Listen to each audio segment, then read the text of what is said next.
In this lecture, we will see a slightly more advanced data type than a simply linked list. We will briefly go over one or two functions to manipulate the data structure. The principle of manipulating the data structure for the other operations is similar. So, in the case of a simply linked list, we have seen that every node has one link to its next neighbor, and we have seen this problem in a simply linked list that if you are at a current node in a linked list, you can always go forward, but there is no way to go back. There is the only way to get to its previous node is to start all over again from the beginning of the list and traverse until you reach a list, traverse until you reach the previous node. So, we can easily remedy this by thinking of a data structure, a slightly more involved data structure where every node has two links. One, so look at this node 2. So, it has two links, one is to its neighbor, successor neighbor. So, it is its next node. There is another link which goes back to its previous neighbor. Okay. So, in this data structure there are two links per node, therefore, it is known as a doubly linked list, and this list obviously you can go from a current node, you can go forward or backward. Okay. So, easily. So, now the variation is this, each node has three fields, one is a pointer to the previous node, the second is the data in the node, and the third is the pointer to the next node.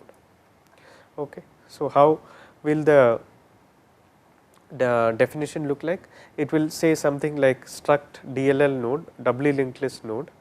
It will have one field which is data, in data let us say, and then two nodes, struct DLL node next and struct DLL node previous. Okay. So, one to go to the next node and another to go to the previous node. Now, we will need two pointers typically for a doubly linked list. One is the pointer to the beginning of the list, which is usually called the head, and then another to the end of the list, which is usually called the tail. Okay. So, I will use a type def in order to shorten the name. I will just say type def struct DLL node star node pointer. Okay. And then I will say that the list has two node pointers, node pointer head and node pointer last. Okay.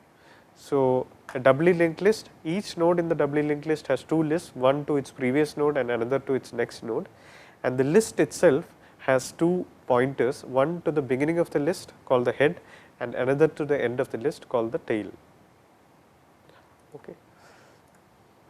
So, now a doubly linked list is another data structure. Notice that we have seen two or three data structures so far, arrays are one, which C already provides. We have already seen simply linked list. Now, we have seen a third linked list, third data structure, which is a doubly linked list. Now, a data structure has data and a bunch of operations defined on it.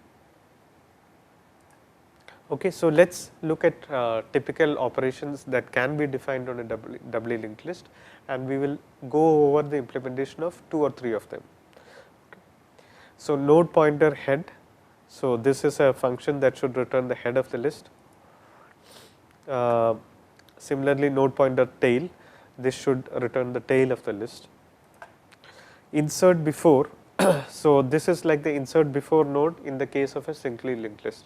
So, here we are given a current node and we have to insert before a current node in the doubly linked list. Notice this was difficult in a singly linked list because there was no way to go from a current node to a previous node. We could always go to the next node. So, if I say that here is a node and insert before that node in a singly linked list, it is difficult. Okay. You need some extra information, but in a doubly linked list, okay, you have the current node and you can use the previous link in order to go before that. Insert after node also can be done. This could also be done in a simply linked list.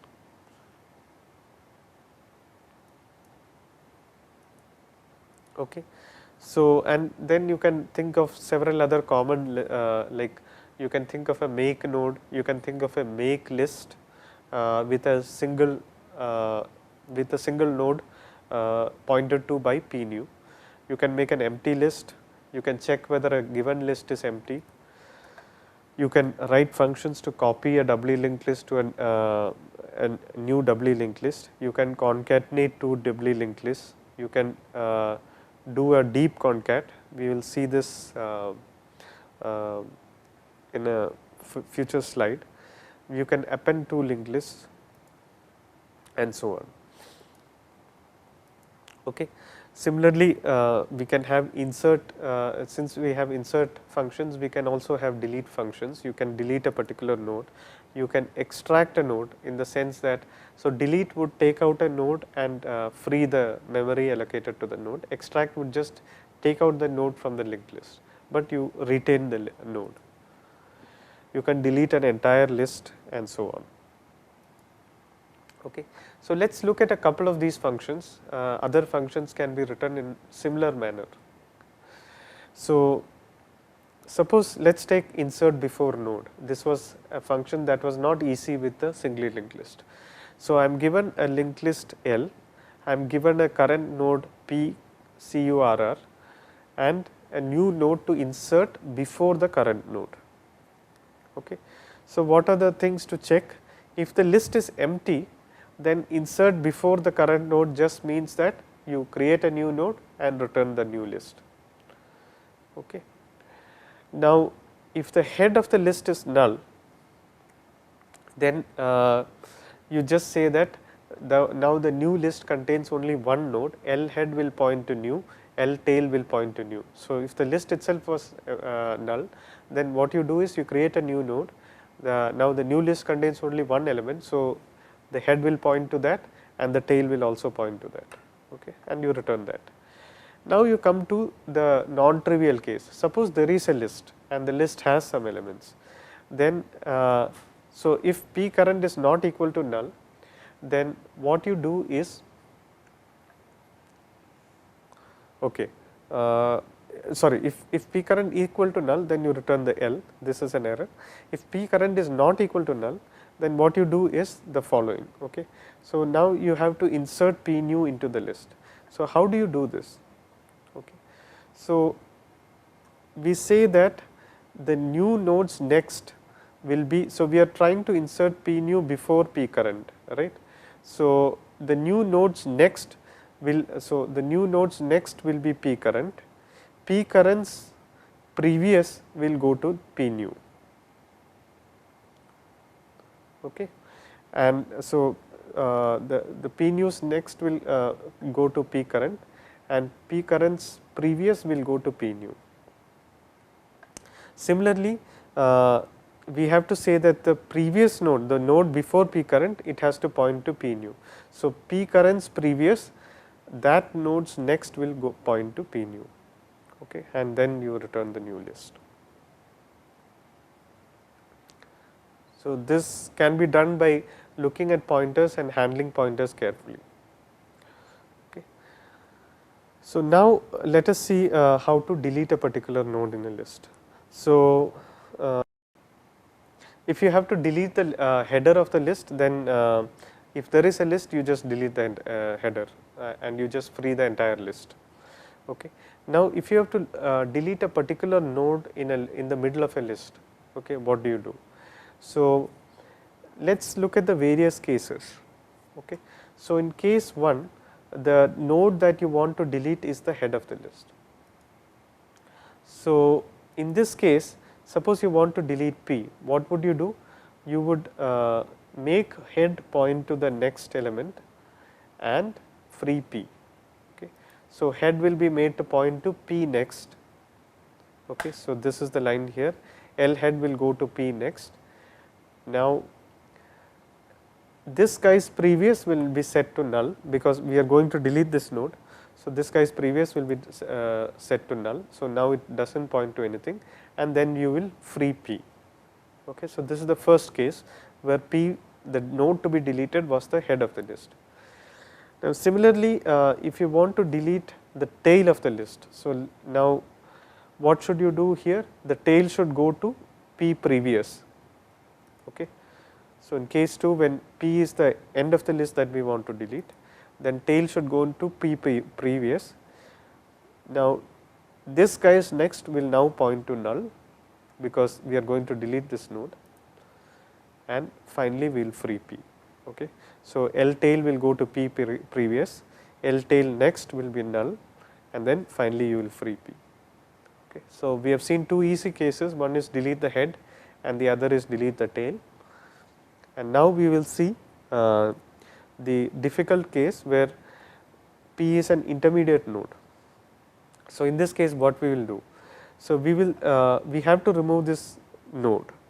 So, P previous's next node should be the next node of P previous. So, this link should point to the node after P. Okay. So, that is the first thing. So, we will make this node point to the node after P, and this node's previous should point to the node before P. Okay. So, we will reset the links. Now, if you look at the link, this guy's next is the one after P, this guy's previous is the one before P. So, now P can be safely removed. Okay.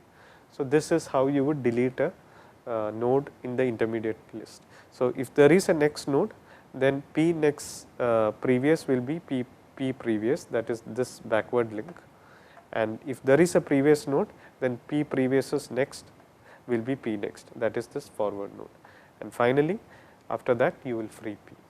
Okay. So, this is how you would delete a node from a linked list, from a doubly linked list, and other operations can be done in a similar manner, and some of these operations will be asked in the exercise problem that you will be assigned.